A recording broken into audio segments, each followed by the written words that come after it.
Potato salad. Now that's my favorite right here. Who made a potato salad? This small. Now, there's a new food up for debate, y'all. Mac and cheese. Yes. Okay? Yes. Can't get Love this wrong. Okay, so let's get this straight now, because I get in my feelings about this. Social media exploded recently after Twitter user Jan Levinson posted this pic with the caption, "Look at the mac and cheese my coworker brought to our potluck today." Now here's my good skillet. One's got so many pots and pans around here, you think somebody know how to cook. Back when I was in the States, Thanksgiving was my favorite holiday of the year. That time when we all came together and celebrated the plenty that we enjoyed in America. But as you know, you can't really have the holiday of Thanksgiving with the extended family without the ingredient that made Thanksgiving Thanksgiving. Drama. Okay, Mama? Mama, you ain't no kin to me. Why do I even have to meet your family? It's not like you and my son's ever gonna get married. Huh? Yeah, I said it. Woo, Lord. Got my blood pressure all up, trying to cross the family. The drama that came in my case and comes in many of your cases from extended family and friends coming over to Thanksgiving can be due to arguing about sports or politics. But there's one thing above all that creates drama like nothing else in Thanksgiving: the kitchen and the recipes that come from it. You don't walk into a fast food restaurant and ask who's on fries, do you? I know how to cook, Mrs. Payne. Look, this is what I'm gonna try to make for Thanksgiving dessert. A chestnut souffle. Chestnuts or who? Do you roll up in the Roscoe's and ask who's grilling the waffles? Huh? No, you don't. So why does it matter who made the damn potato salad? It don't really matter. Exactly. We got to talk about this great mac and cheese war that is happening online that started on TikTok but has spilled its way over to Twitter, and it has gotten worse and worse and worse. So there is this chef by the name of Tini, and she goes by Chef Tini. She shares her Thanksgiving recipes each and every year, and she reposted her recipe for mac and cheese. I'm gonna show you how to make mac and cheese for this holiday season. First, boil your pasta, get it out the way. I use corkscrews because all that cream gets all in the hole and it gets all up in there, so you bite into the cream. I'm blaming Tini for this Thanksgiving disaster. Wait, there might be a box left. It's bow ties. I ain't using them. I'll rather use lasagna over both. Okay, now for seasonings.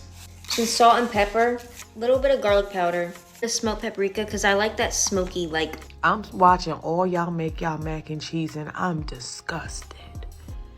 The onion powder, garlic powder, salsone, red pepper flakes, since when? Since when?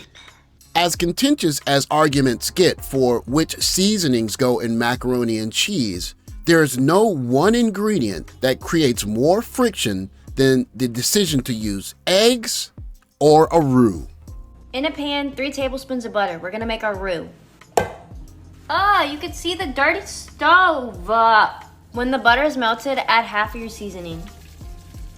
Make some more flavor. 3 tablespoons of flour.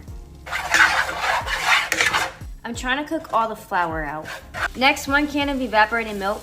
There is macaroni and cheese and there is macaroni pie. 2 different dishes. I'm seeing like more of a Stouffer's mac and cheese. I guess it's like Tini's recipe and it's very creamy. You might put it in the oven for a little bit. It has a cute little top, right? A cute little top. That's one mac and cheese. Macaroni pie usually has an egg and not a roux. I grew up eating macaroni pie. My understanding is that that is a Caribbean or an African American Southern thing. You're supposed to be able to cut into it like cake, and when you heat it up, it gets a little bit loose, but it don't be running all over the plate. All this mess about the macaroni being curdled and it looks weird, and cheese is heated up to a certain temperature, the fat separates from the milk solids.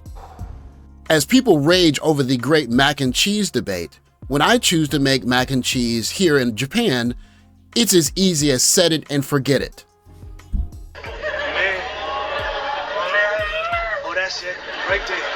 That's the new Hashitashi 2000.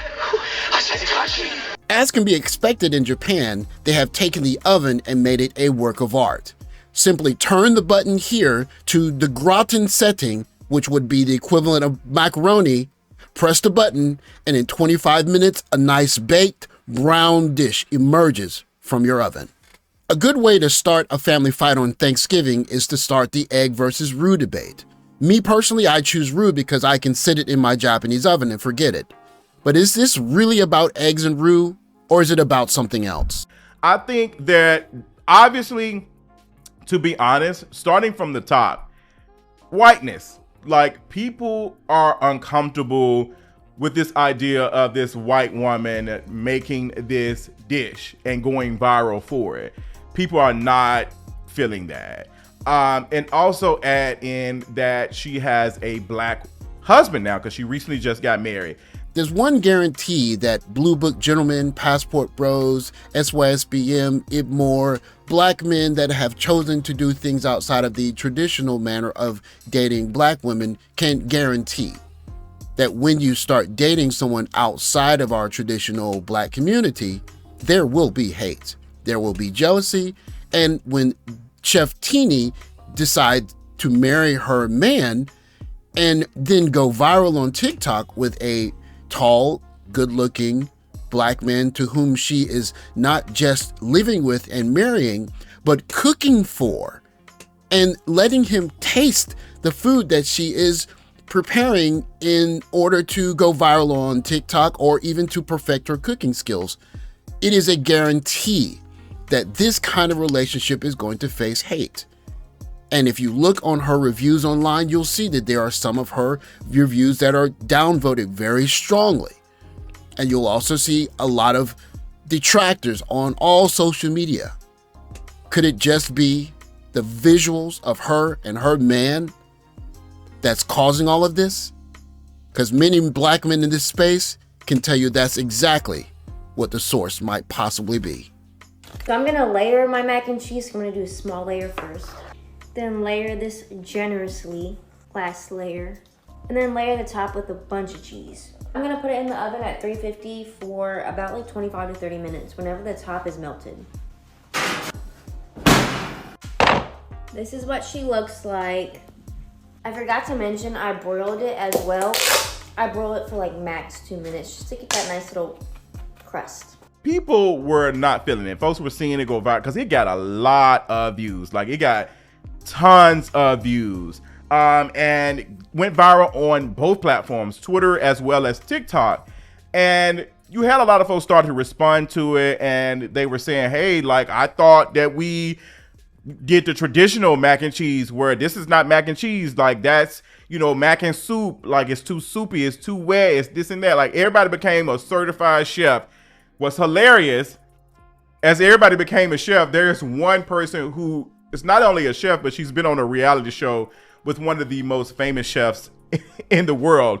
I can't cook. I'm the worst I'm the worst. Anything to do with cleaning, cooking, anything domestic, I'm just really bad at it. The interesting irony in the dust-up over Tini's mac and cheese, and some call it cultural appropriation, is... Do you have time to do regular things like cook? Of course you don't have time to get a license. No. I hate cooking. Really? I know how to Are cook. you a foodie? I'm a foodie. Okay. But I just don't like to cook. Because I you know what? I think I got ADHD. I'm not diagnosed, but I think. Right. Because that's the only thing. That's the only thing that can happen. Like, I just don't I don't have the patience to do it. I don't have the patience to do it. If you follow Tini on TikTok, you would know that she has had a several year span where she essentially went to the kitchen, cooked food for her boyfriend, now her husband, served it to him, and he enjoyed eating it. And she has turned this into a TikTok channel that has made her very famous and assumedly very wealthy. But what goes unnoticed or underappreciated is not only did she make all of this food for her husband, but she had the opportunity to make the food for him, get feedback from him, and improve her cooking. Instead of her cooking for her husband, that time being her man or her boyfriend, what she really did was use the feedback as a way to become a better cook. She did not see it as some sort of servitude or slavery. she actually saw it as a way to test and get better. And she has done just that, to the point where she is now on famous shows in front of Gordon Ramsay. And now you can see a bit of a pushback in that there are many who are saying that she is stealing certain ideas, or her rise to prominence is because of her just being a white woman cooking certain recipes. But in all actuality, what she did was hone a skill for several years, using her boyfriend, now husband's palate as a way to become a better cook, and documented all of it on TikTok. And for those that say that she is just doing something so that she can steal ideas from the Black community, if you look at it in this holistic sense, all she did was serve her man and get better doing it. And for those who are saying that Thanksgiving is some sort of oppression where young ladies are serving in the kitchen and that men should cook for themselves, well, essentially what you're going to have is a whole generation of men, much like myself, who can cook for ourselves. And when men learn this skill, then it's one less reason to need the woman, especially the woman saying she doesn't cook, she doesn't clean. Interesting Thanksgivings are ahead for men who are learning to cook better, a generation of women who have been very proud of not cooking, and now generations of women in other cultures who are not just cooking, but taking pride in cooking and doing it in a way that they can monetize it on TikTok and on social media. The fight for which guys end up with which women is going to get even more interesting in Thanksgivings to come. Thanks for watching. Like, subscribe, comment below. I'll catch you next video. Take care, guys.